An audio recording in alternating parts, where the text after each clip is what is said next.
बाबाने मला 2 पेन्सिला दिला. आईनं बाकीवर पेन्सिल 1 दिली. मिळून किती झाले? पप्पाने मला 1 चॉकलेट दिली. आईने मला 1 चॉकलेट दिली. मिळून किती झाले?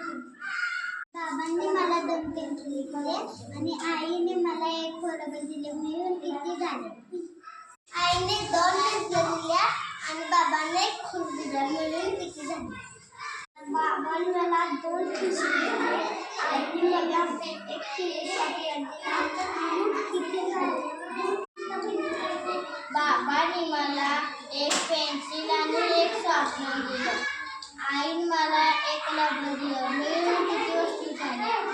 बाबांनी मला 2 पेन्सिल दिल्या. आईने मला 1 पेन्सिल दिले. मिळून किती झाल्या पेन्सिला? बाबांनी मला 1 पेन दिले आणि आईने मला 1 पेन दिले. मिळून पेन किती झाले?